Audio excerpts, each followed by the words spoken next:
নমস্কার, তৎকাল tricks and trades চ্যানেলে আপনাদের স্বাগত।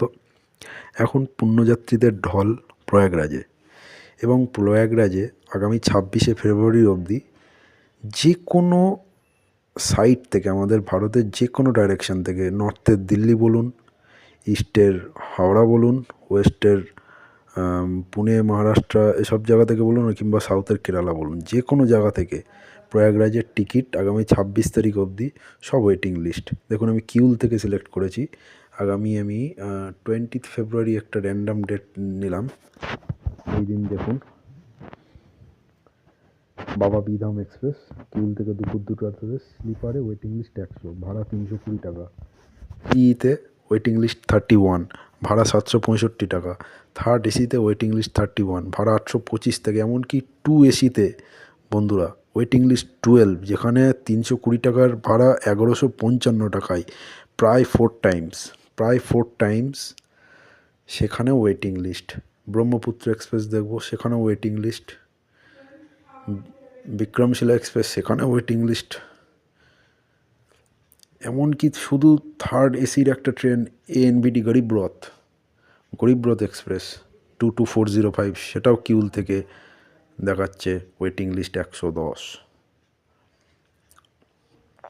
এই দেখুন, 27শে ফেব্রুয়ারি দিকে RAC, ঠিক আছে। 26শে ফেব্রুয়ারি অবধি কোনো টিকিট নেই। 27শে ফেব্রুয়ারি অ্যাভেলেবেল 131। দেখুন, বিভূতি এক্সপ্রেস, সেখানে ওয়েটিং লিস্ট 73। সব জায়গায়। এটা আমি ইস্টের একটা স্টেশন দেখালাম, ওয়েস্টের একটা স্টেশন দেখাই, যেমন পুনে ধরে নিন। পুনে থেকে 20 ফেব্রুয়ারি আমি দেখছি।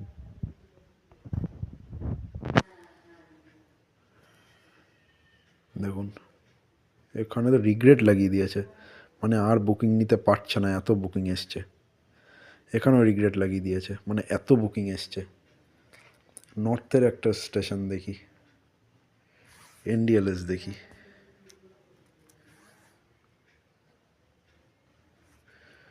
এখানেও 20 ফেব্রুয়ারি দেখি।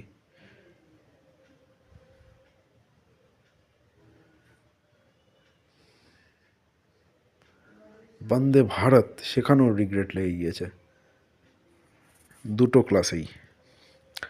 গরিবরথ, এখানে ওয়েটিং লিস্ট 207 বন্ধুরা। মানে আমার আর দেখার প্রয়োজনই নেই। আমার বলার উদ্দেশ্য এটাই যে এখন প্রয়াগরাজ যেতে হলে আপনাদের তৎকালেই যেতে হবে বন্ধুরা, তৎকালেই যেতে হবে। মানে যেদিন যাবেন তার ঠিক একদিন আগে